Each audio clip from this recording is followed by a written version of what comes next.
प्यारे बच्चों नमस्कार। मैं Gaurav Yadav red climax study math channel पर आप लोगों का हार्दिक स्वागत अभिनंदन वंदन करता हूं। आज हम लोग हिंदी में क्रिया पढ़ने वाले हैं, है ना। इसके पहले हम लोगों ने क्या पढ़ा हिंदी में हम लोगों ने संज्ञा पढ़ा, सर्वनाम पढ़ा, विशेषण पढ़ा और आज क्रिया पढ़ेंगे। हम लोग ये सब पढ़ क्या रहे हैं, हम लोग पद पढ़ रहे हैं, है ना। एक वाक्य में जो भी चीज़ें आती हैं उन सारी चीज़ों को पढ़ रहे हैं, ठीक है।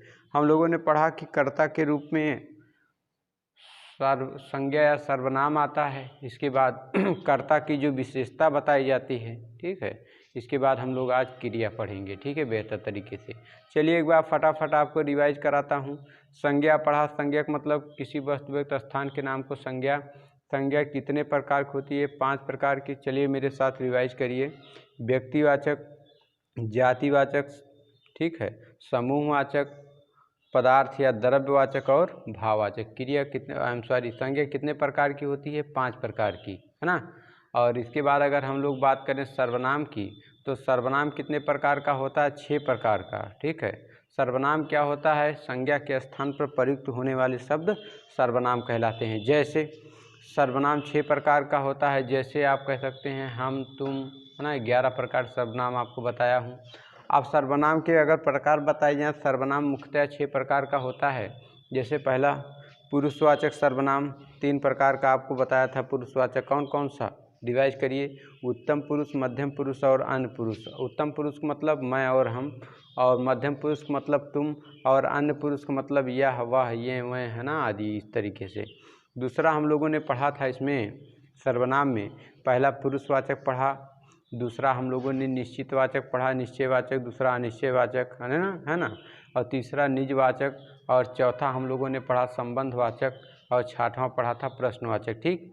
और इसके बाद हम लोगों ने विशेषण पढ़ा। विशेषण क्या होता है? ठीक है, संज्ञा और सर्वनाम की जो विशेषता बताता है उसे विशेषण कहते हैं। हम लोगों ने पढ़ा कि विशेषण भाई 4 प्रकार के होते हैं। कौन कौन से? पहला विशेषण क्या था? हम लोगों ने पढ़ा सार्वनामिक विशेषण। सार्वनामिक विशेषण कितने प्रकार का होता है? 2 प्रकार का। कौन कौन सा? मौलिक सार्वनामिक और यौगिक सार्वनामिक। मौलिक सार्वनामिक का मतलब क्या? मौलिक सार्वनामिक का मतलब ऐसे सर्वनाम जो अपना रूप बदले बिना, है ना, बिना अपना रूप, मूल रूप बदले बिना किसी की विशेषता बता दें, है ना, उसे क्या कहते हैं? मौलिक सार्वनामिक। जैसे आपने पढ़ा यह, वह, ये, वह, है ना, ये सारी चीज़ें। और यौगिक में आपने पढ़ा जैसा, वैसा, इस तरीके से, है ना। और इसके बाद दूसरा आपने पढ़ा, पहला आप लोगों ने विशेषण पढ़ा सार्वनामिक विशेषण, दूसरा विशेषण आपने पढ़ा संख्यावाचक विशेषण, तीसरा आपने पढ़ा परिमाणवाचक विशेषण, और चौथा आप लोगों ने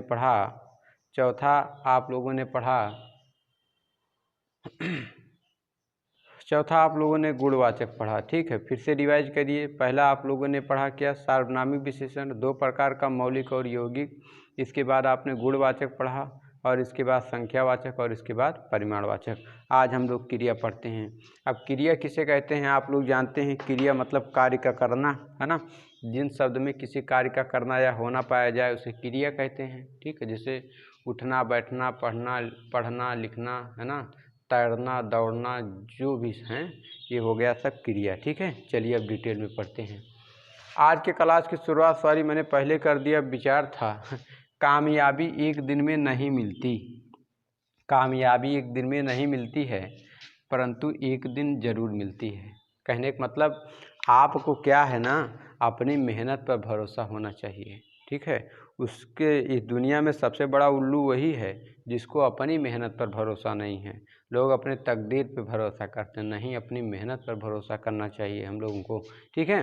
और सफलता भाई एक दिन ज़रूर मिलेगी। आपकी आत्मा खुद आपको बता देगी कि आप सफलता प्राप्त करने लायक हैं या नहीं, है ना।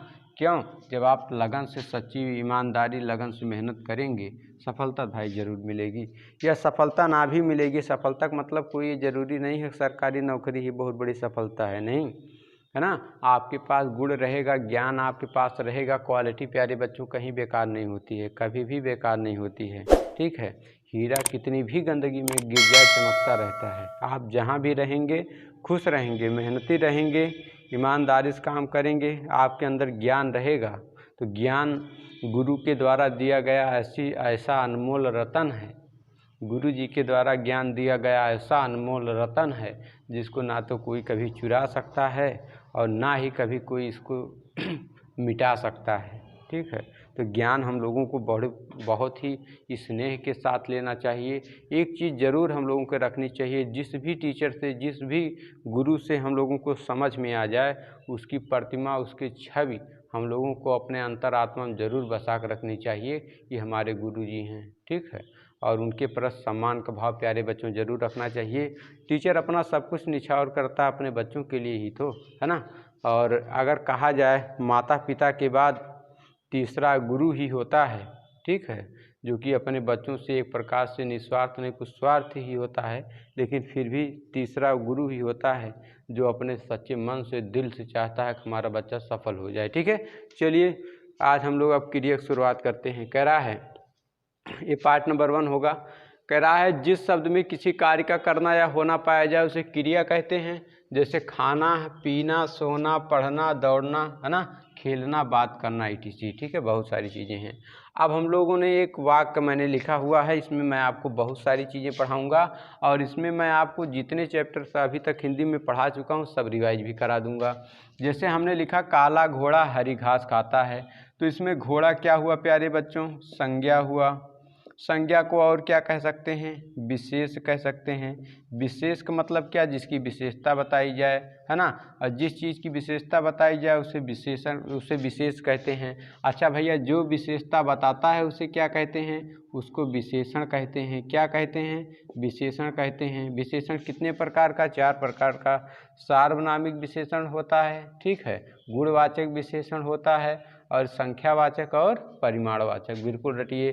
संज्ञा कितने प्रकार की? 5 प्रकार की। व्यक्तिवाचक, जातिवाचक, समूहवाचक, द्रव्य व पदार्थवाचक, भाववाचक। ठीक है, तो देखो घोड़ा है, घोड़ा संज्ञा हो गई। अच्छा बताइए, संज्ञा में किस प्रकार की संज्ञा? संज्ञा में भैया ये जातिवाचक संज्ञा हुई। क्या हुई? जातिवाचक, घोड़ों की जाति होती है। ठीक है, अब आगे अगर मैं बात करूं, हरी लिखा है, हरी, और घास लिखा है। घास क्या है भैया? संज्ञा है। घास भी जातिवाचक संज्ञा ही होगी। ठीक है, घास की बहुत सारी वैरायटीज होती हैं, जातियां होती हैं। घास की विशेषता बता दिया गया प्यारे बच्चों, तो ये क्या हो गया? विशेषण हो गया। अच्छा, एक चीज़ आप लोग मुझे बताइए, ये काला किस प्रकार का विशेषण है ना? काला किस प्रकार का विशेषण है प्यारे बच्चों? गुणवाचक विशेषण है। क्यों गुणवाचक विशेषण है? क्योंकि मैंने बताया था रंगों के नाम, है ना, गुण बताते हैं। काला, गोरा, सफ़ेद, है ना, चोर, बेईमान, बुद्धिमान, मंदबुद्धि, ये सब क्या होते हैं? गुण बताते हैं। ठीक, अब घास है, घास संज्ञा, घास की विशेषता हरी, कहने का मतलब ये यहाँ भी विशेषण क्या है? गुणवाचक है। अब हम लोग पढ़ते हैं, एक शब्द यहाँ आया है खाता। खाता, है ना, खाता क्या हो गया? क्रिया हो गया। क्या हो गया? क्रिया हो गया। यही हम लोगों को पढ़ना है। ठीक है, अब जैसे मैं एक आध वाक्य और लिखता हूँ अगर मैं एक वाक्य और लिखूं, जैसे आप पत्र लिख रहे हैं, है ना, तो यहाँ पर बताइए आप क्या है? जल्दी बोलिए। आप भैया क्या है? सर्वनाम है। सर्वनाम का मतलब क्या है? कर्ता है। ठीक है, अच्छा बताइए प्यारे बच्चों, आप किस प्रकार का सर्वनाम है? चलिए बताइए। आप पत्र लिख रहे हैं, आप किस प्रकार का सर्वनाम है? आप यहाँ पर हो जाएगा, आप किस प्रकार का सर्वनाम है?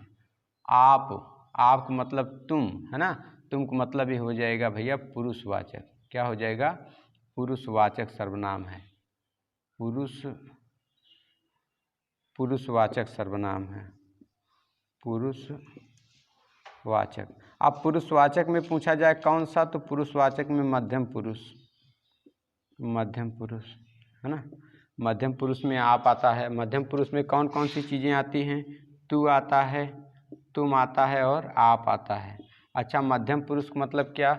वह जो श्रोता होता है, एक वक्ता होता है, वक्ता अपने आप को उत्तम समझता है, उत्तम पुरुष में आता है। और वक्ता अगर कुछ कहता है और जो उसको सुनता है उसको मध्यम पुरुष कहते हैं। मध्यम पुरुष है ना। चलिए ठीक। अच्छा, पत्र क्या है? पत्र भैया कर्म है। कर्म क्या होता है? कर्ता द्वारा किया गया कार्य ही कर्म कहलाता है। Which works are done by subject that called object. ठीक। अच्छा, लिख, हमें बात करनी है लिख की। यहाँ पे लिख क्या है, क्रिया है ना। इसमें किसी ना किसी कार्य के करने या होने का ज्ञान हो रहा है, बोध हो रहा है। ठीक है, जैसे मैं एक आध एग्जाम्पल और आपको बता दूं। जैसे मैंने कहा महेश दौड़ रहा है, महेश दौड़ रहा है। तो मेरे प्यारे विद्यार्थियों बताइए महेश क्या है, संज्ञा है। संज्ञा का और क्या कह सकते हैं, कर्ता कह सकते हैं। और क्या कह सकते हैं, विशेष कह सकते हैं। क्या कह सकते हैं, विशेष कह सकते हैं। ठीक है। अच्छा मेरे प्यारे विद्यार्थियों मुझे बताइए महेश किस प्रकार की संज्ञा, व्यक्तिवाचक। किस प्रकार की संज्ञा, व्यक्तिवाचक, है ना। व्यक्तिवाचक संज्ञा। व्यक्तिवाचक संज्ञा का मतलब किसी पत्र पत्रिका का नाम, किसी नदी झरने का नाम, किसी किताब का नाम, है ना, किसी स्थान का नाम, किसी व्यक्ति का नाम, किसी किन्हीं दार्शनिक तत्वों के नाम जैसे प्राण है, आत्मा है, ये सब, इन सभी का नाम, किसी धार्मिक पुस्तक का नाम, किसी पुस्तक का नाम। ठीक है। और किसी घटना का नाम, और किसी त्यौहार का नाम, किसी रंग का नाम, किसी दिन का नाम, किसी महीने का नाम, किसी का भी नाम हो, संज्ञा होता है कौन सा, व्यक्तिवाचक। चलिए आगे। अब हम लोग क्रिया पढ़ रहे हैं। क्रिया का मतलब यहाँ पे जो दौड़ है प्यारे बच्चों क्या हो जाएगी, क्रिया। क्यों क्रिया हो जाएगी, क्योंकि दौड़ जैसे आप कहेंगे जैसे इसमें कार्य का, किसी कार्य का करना या होना पाया जा रहा है। ठीक है। तो चलिए एक आध वाक्य हम लोग और देखते हैं। ठीक है।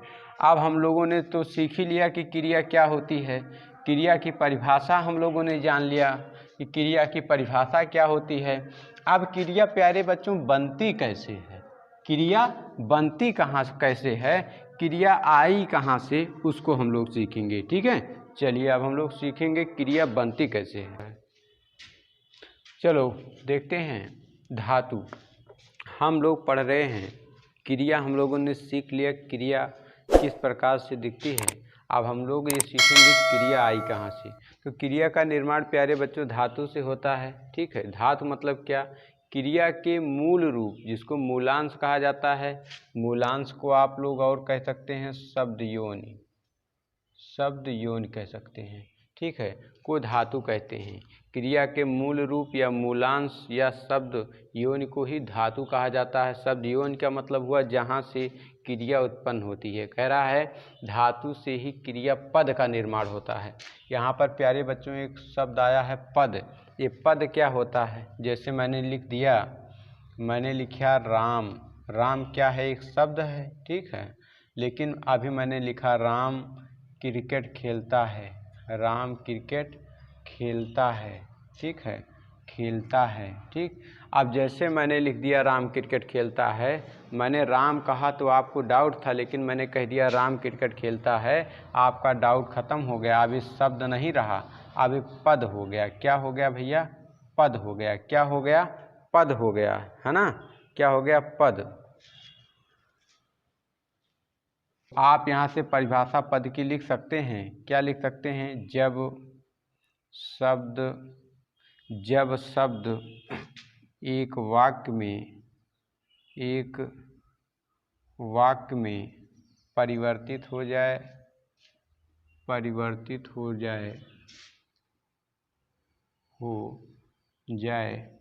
तो पद कहलाता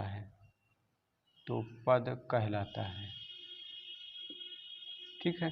अब आप लोग पद समझ गए का निर्माण होता है धातु से ही क्रिया पद का निर्माण होता है।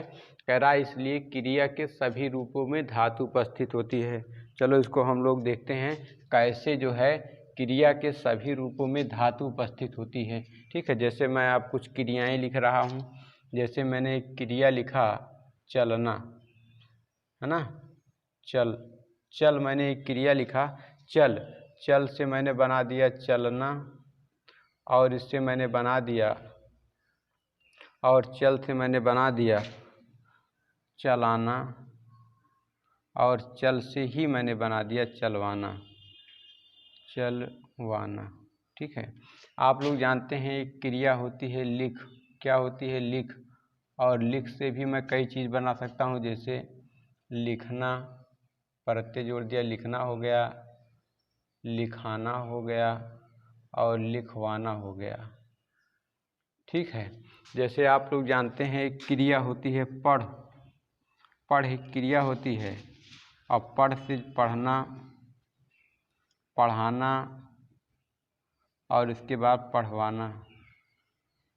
ठीक है। तो यहाँ से आप लोग एक चीज़ देखिए, एक चीज़ जो आपने पढ़ा कि क्रिया के मूल रूप मूलांश को धातु कहते हैं, है ना, और धातु से ही क्रियापद का निर्माण होता है, इसलिए क्रिया के सभी रूपों में धातु उपस्थित होती है। अब इसमें धातु क्या है? धातु यही है चल। धातु क्या है? धातु है चल। इसी को आप मूलांश कह सकते हैं और इसी को आप शब्द यौन कह सकते हैं। क्या कह सकते हैं? शब्द यौन कह सकते हैं। क्यों कह सकते हैं? देखिए इतनी क्रियाएं हैं ना, अब देखिए चल इसमें भी है, इसमें भी है, इसमें भी है, चल सभी में है कि नहीं है? है ना। और जैसे यहाँ पर पढ़ धातु है, क्या है? धातु है। इसको आप धातु बोल सकते हैं, मूलांश बोल सकते हैं और आप इसको शब्द यौन बोल सकते हैं। क्या बोल सकते हैं? शब्द यौन बोल सकते हैं। ठीक है। शब्द यौन या मूलांश का मतलब जहाँ से क्रिया उत्पन्न होगी। ठीक है। आप देखिए पढ़ धातु है, पढ़ देखो ये 3 क्रियाएं हैं, पढ़ना, पढ़ाना, पढ़वाना, है ना। तो पढ़ देखो इसमें मिल रहा है, इधर मिल रहा है, यहाँ मिल रहा है। कहने का मतलब आपको पता चल गया, चाहे जो भी क्रिया हो सभी क्रियाओं में धातु जरूर उपस्थित होगी। जैसे एक क्रिया लिख है, लिख है ये धातु है ना, ये भी क्या है? लिख एक धातु है। इसको आप मूलांश कह सकते हैं। क्या कह सकते हैं? मूलांश कह सकते हैं, शब्द यौन कह सकते हैं। ठीक है। और देखो लिख इसमें है, इसमें है और इसमें भी है। ठीक है। 3 अलग अलग क्रियाएं हैं, लेकिन तीनों में क्या पाया जा रहा? धातु पाई जा रही है। इससे स्पष्ट होता है कि जो धातु होती है वो सभी क्रियाओं में क्या होती है? सभी क्रियाओं में उपस्थित होती है। ठीक है। यह धातु हर एक क्रिया में विद्यमान होती है या हर एक क्रिया के अंदर पाई जाती है। और जो संस्कृत है, संस्कृत में ज़्यादातर जो प्यारे बच्चों क्रियाएं होती हैं, संस्कृत में ज़्यादातर क्रियाएं जो है वो धातु से ही उत्पन्न होती हैं। लेकिन हिंदी में क्रियाएं जो है वो कभी कभी संज्ञा और विशेषण से भी उत्पन्न होती हैं। जैसे संज्ञा से कैसे उत्पन्न होती हैं? जैसे आप लोगों ने एक चीज़ पढ़ा होगा, एक चीज़ होती है बात। बात क्या है? एक संज्ञा है। बात क्या है? एक संज्ञा है। इसमें मैंने याना लगा दिया, है ना, प्रत्यय याना लगा दिया, प्रत्यय। ये बात क्या है? बात एक संज्ञा है और संज्ञा में मैंने याना लगा दिया तो हो गया बतियाना। क्या हो गया? बतियाना, है ना, बतियाना हो गया। तो बतियाना क्या हो गया? बतियाना एक प्रकार से आपकी क्रिया हो गई। क्या हो गई? एक ही क्रिया हो गई, है ना। ये संज्ञा था और संज्ञा में हमने लगा दिया प्रत्यय, तो क्या बन गया? बतियाना, क्रिया बन गई। और जैसे आप लोग कह सकते हैं, आप लोग जानते हैं लात। लात क्या होता है? संज्ञा होता है। क्या होता है? संज्ञा होता है। और इसमें मैंने याना लगा दिया तो क्या हो गया? ये प्रत्यय याना है। याना क्या है? प्रत्यय है। तो हो गया लतियाना हो गया। क्या हो गया? लतियाना। और लतियाना क्या हो गया? क्रिया हो गया। क्या हो गया भैया? क्रिया हो गया। तो आपने देखा कि जो क्रिया है, हिंदी में जो क्रिया है, हिंदी में क्रिया संज्ञा व विशेषण से भी बनती है। विशेषण से भी बनती है। ठीक है। लेकिन संस्कृत में धातु से ही बनती है। तो हिंदी में संज्ञा, विशेषण और धातु से तो बनती ही बनती है। ठीक है। धातु से आप सीख चुके हैं कि अगर लिख है तो लिखना हो जाएगा, लिखना हो जाएगा, लिखाना हो जाएगा, है ना, और इसके बाद लिखवाना हो जाएगा। और जैसे पढ़ है, पढ़ क्या है? एक धातु है, तो इससे हो जाएगा पढ़ना, पढ़ाना। ठीक है। और पढ़वाना हो जाएगा। और जैसे आप लोगों ने और पढ़ा चल है, चल से चलना। ठीक है। और चलाना और हो जाएगा चलवाना। ठीक है। अब देखिए ये धातु है। क्या है भैया? ये धातु है। धातु को और किस नाम से जानते हैं? मूलांश के नाम से जानते हैं। और क्या कहा जाता है इसको? धातु को शब्द यौन कहा जाता है। शब्द योनि कहा जाता है। यहीं से ही क्रिया का निर्माण होता है। अब प्यारे बच्चों देखिए 3 प्रकार की क्रिया हैं, सब में लिख है आपने अभी सीखा। पढ़ धातु है, पढ़ पढ़ पढ़ है ना। चल एक धातु है, चल चल सब में है। तो आपने देखा हिंदी में जो क्रियाएं बनती हैं 3 चीज़ों से बनती हैं। पहला संज्ञा से भी बन सकती हैं, है ना। दूसरा विशेषण से भी बनती हैं, ठीक है। और आपने सीखा जो है तीसरा धातु से भी बनती हैं। तो प्यारे बच्चों हमने आपको संज्ञा से क्रिया बनाना बता दिया कि संज्ञा से कैसे क्रियापद का निर्माण होता है। अब हम लोग यहाँ सीखेंगे विशेषण से कैसी क्रिया बनती हैं। जैसे एक विशेषण होता है गोली, है ना। जैसे गोल एक विशेषण होता है, गेंद गोल है। जैसे आपसे कह दिया जाए गेंद गोल है, ठीक है। तो गेंद क्या हो गई प्यारे बच्चों, संज्ञा हो गई। संज्ञा हो गई और संज्ञा की विशेषता क्या है, गोल है, तो विशेषण हो गया। क्या हो गया, विशेषण हो गया, ठीक है। तो अब अगर मैं इससे क्रिया बनाऊं, अब अगर अच्छा बताइए गोल किस प्रकार का विशेषण है, गुणवाचक, है ना। क्या है, गुणवाचक। और गुणवाचक में भी क्या, आकारवाचक, ठीक। अब देखिए गोल में एक मैंने प्रत्यय लगा दिया याना, है ना, याना प्रत्यय लगाया। ये प्रत्यय मैंने इसमें जैसे ही मैंने विशेषण में प्यारे बच्चों प्रत्यय लगा दिया, ठीक है, तो क्या बन गया, गोलियाना। गोलियाना। अब गोलियाना क्या है, गोलियाना एक प्रकार का हो गई क्रिया, एक प्रकार से क्या हो गई, क्रिया हो गई, ठीक है। तो इस प्रकार से प्यारे बच्चों आपने सीखा जो क्रिया क्या होती है, ठीक है, और क्रिया कहाँ से उत्पन्न होती है, और हिंदी में क्रिया किस किस तरीके से बनती है। अब आगे हम लोग पढ़ेंगे जो ये धातु होती है, धातु भी 2 प्रकार की होती है। अब हम लोग धातुओं के प्रकार के बारे में पढ़ेंगे, ठीक है। तो अब हम लोग देखेंगे क्रिया जो है, तो हम लोग देखेंगे धातु कितने प्रकार की होती है।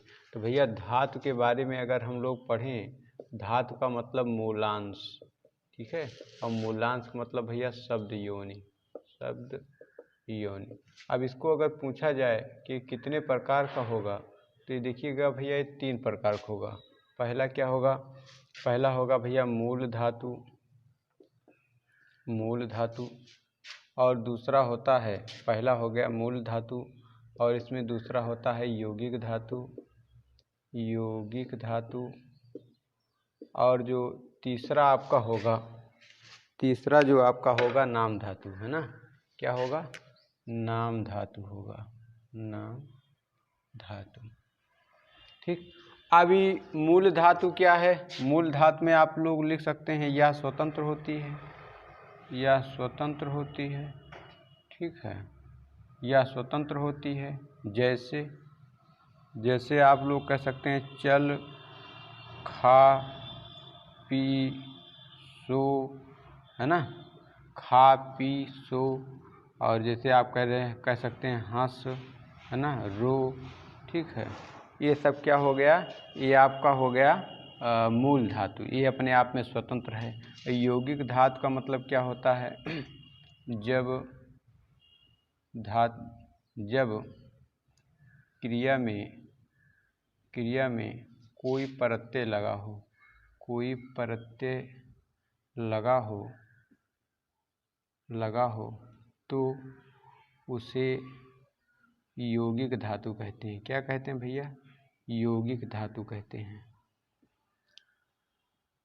जैसे आप कह सकते हैं, जैसे चल है, इसमें ना प्रत्यय लग गया, चलना हो गया। जैसे चल है, इसमें ना प्रत्यय लग गया, तो चल क्या है, क्रिया है, ये जिसको आप धातु कह सकते हैं, मूल धातु है, इसमें ना प्रत्यय लग गया, ठीक है, तो बराबर हो गया चलना, चलना। तो क्रिया हो गई किस प्रकार की क्रिया, यौगिक क्रिया। किस प्रकार की क्रिया भैया, यौगिक क्रिया, ठीक है। जैसे आप लोग कह सकते हैं लिखा है खा, खा है, ये मूल धातु है, मूल धातु है, ठीक है, इसमें ना प्रत्यय लग गया तो हो गया खाना।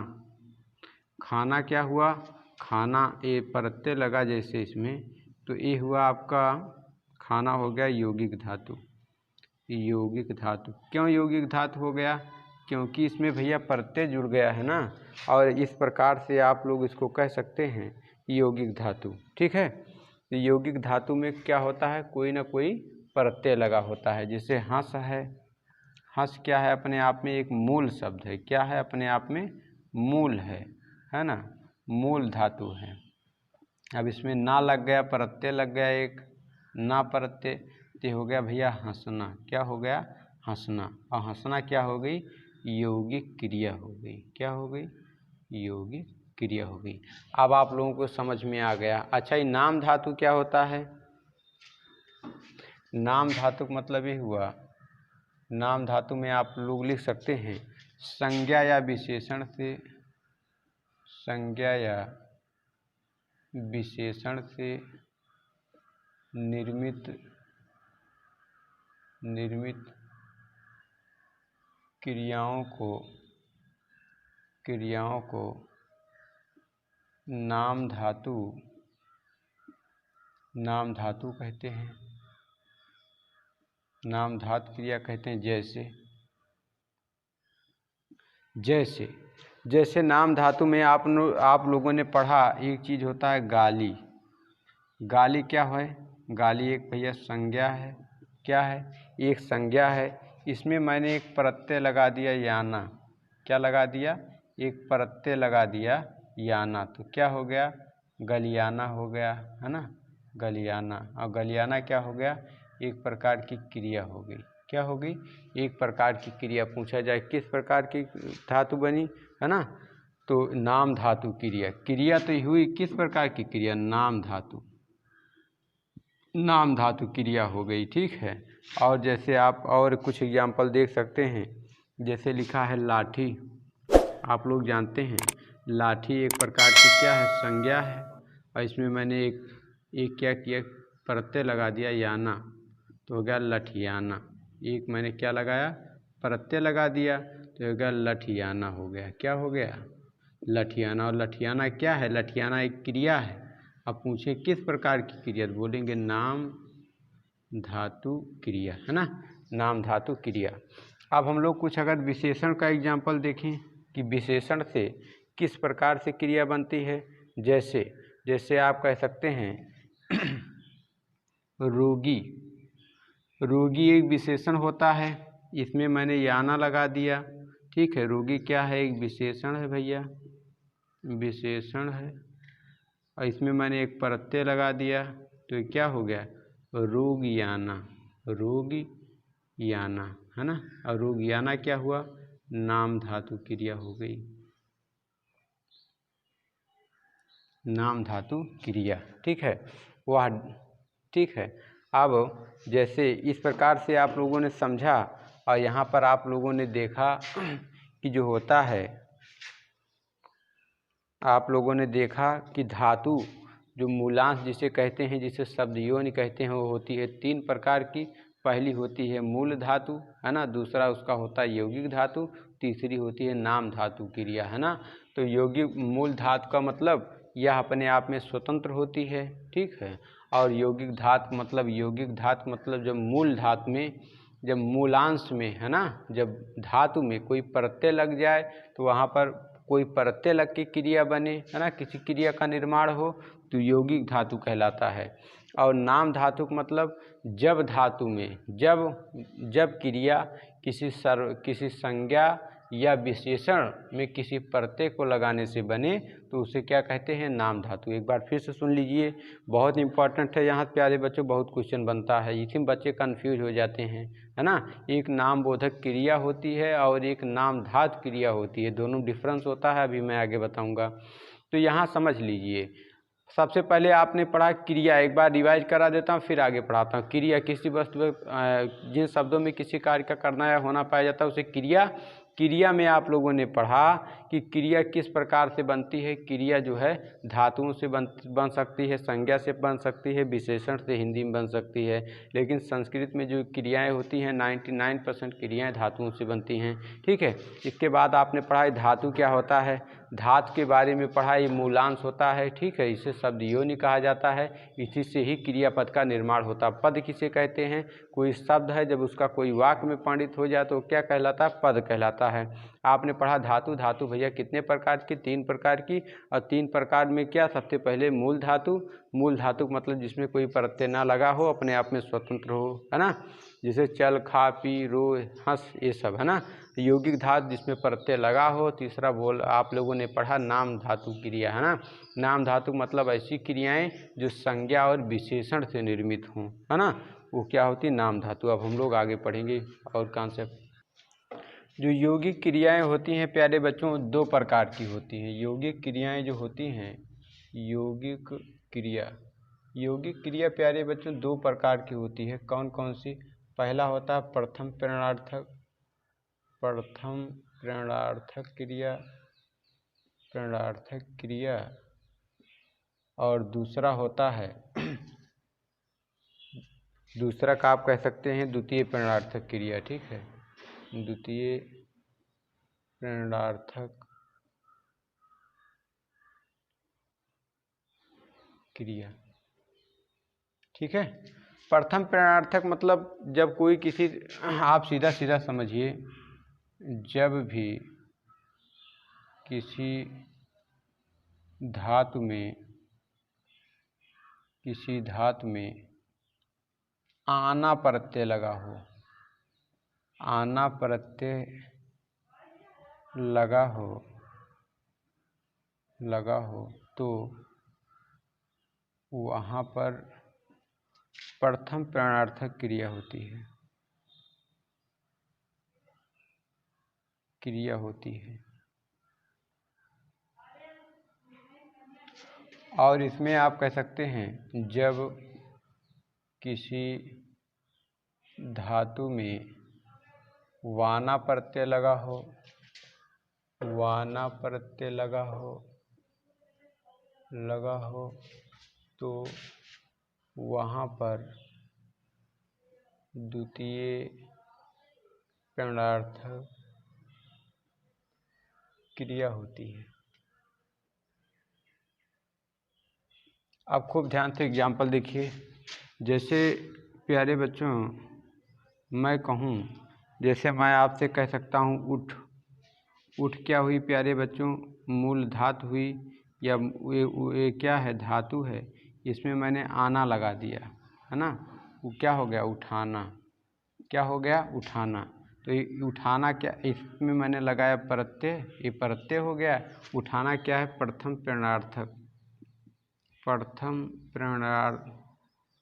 प्रेरणार्थक क्रिया हो गई। खूब ध्यान से समझिए, ये बहुत परीक्षा में पूछा जाता है। और जैसे मैं एग्जांपल लूँ आपसे, जैसे कहीं पर भी लिखा हुआ है ना, दे, दे क्या है, एक क्रिया है, एक धातु है दे, है ना, धातु है, इसमें मैंने आना लगा दिया, आना, है ना। तो इसमें मैंने जैसे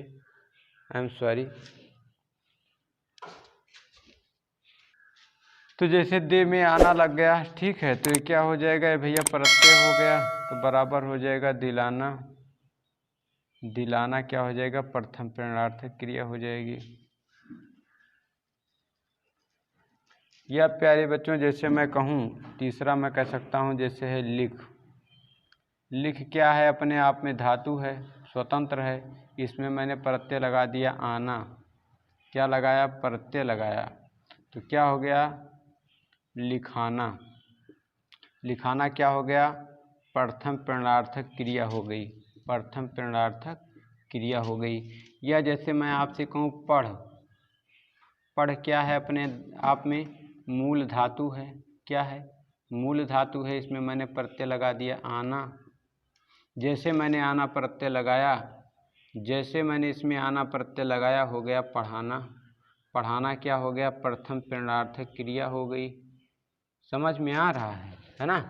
तो इस प्रकार से आपने देखा, इस प्रकार से आपने देख लिया और सीखा होगा आपने कि जैसे किसी भी मूल क्रिया में, है ना, किसी भी मूल धातु में अगर आना प्रत्यय लग गया प्रथम प्रेरणार्थक। अब इसका देखिएगा द्वितीय प्रेरणार्थक का।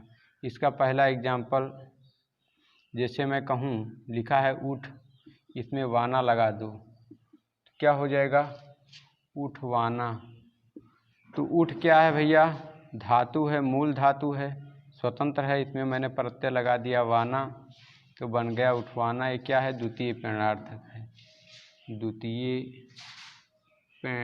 प्रेरणार्थक क्रिया हो गई। ठीक है। अब जैसे आप लोग देखिए लिखा है लिख, लिख क्या है, लिख अपने आप में धातु है, मूल धातु है, स्वतंत्र है, इसमें मैंने प्रत्यय लगा दिया वाना, तो ये हो गया लिख वाना। तो वाना क्या है, एक प्रत्यय है, इसमें लिख वाना प्रत्यय लगा दिया, तो ये हो गया द्वितीय प्रेरणार्थक क्रिया। बहुत बार क्वेश्चन बनता है ना, द्वितीय प्रेरणार्थक क्रिया हो गई प्यारे बच्चों। तीसरा जैसे मैं आपसे कहूँ, लिखा है पढ़, पढ़ अपने आप में मूल धातु है, क्या है, मूल है, मूल धातु है, या इसे आप धातु कह सकते हैं। इसमें आपने वाना प्रत्यय प्यारे बच्चों लगा दिया, तो हो गया पढ़वाना। क्या हो गया, पढ़वाना हो गया। तो ये तो भैया प्रत्यय है, प्रत्यय हमेशा मूलांश के बाद लगता है, तो ये आपका द्वितीय प्रेरणार्थक क्रिया हो गई, द्वितीय प्रेरणार्थक क्रिया हो गई। ठीक है। तो इस प्रकार से आप देख रहे हैं, समझ रहे हैं, आपको समझ में चीज़ें बिल्कुल आ रही होंगी। ठीक है। जैसे आप कह रहे हैं, कह सकते हैं, लिखा है दे प्लस वाना हो गया, है ना, तो ये हो जाएगा दिलाना, दिलवाना, है ना, दिलवाना। तो इस प्रकार से प्यारे बच्चों आपने सीखा कि यौगिक क्रिया दो प्रकार की होती है, प्रथम प्रेरणार्थक और द्वितीय प्रेरणार्थक। कुल मिला के आपको इतना रट लेना है कि अगर कहीं पर आना प्रत्यय लगा है तो वहाँ पर प्रथम प्रेरणार्थक, अगर कहीं पर वाना प्रत्यय लगा है तो वहाँ पर द्वितीय प्रेरणार्थक। ठीक है। अब कुछ और कॉन्सेप्ट हम लोग सीखेंगे प्यारे बच्चों। पार्ट नंबर 1 में इतना ही। ठीक है। आगे इसका पार्ट नंबर 2 बनेगा, जिसमें कॉन्सेप्ट पूरा करूँगा। पार्ट नंबर 3 में तुरंत आपके क्वेश्चंस कराऊंगा, कम से कम 50-60 क्वेश्चन जो भी पेपर में आए हैं, तो देखना बिल्कुल ना भूलें। ठीक है। प्रैक्टिस करें और इसके बाद जो है क्या करेंगे, प्रश्न करेंगे, बहुत विधिवत समझ में आएगा। तो वीडियो देखने के लिए प्यारे बच्चों बहुत बहुत धन्यवाद।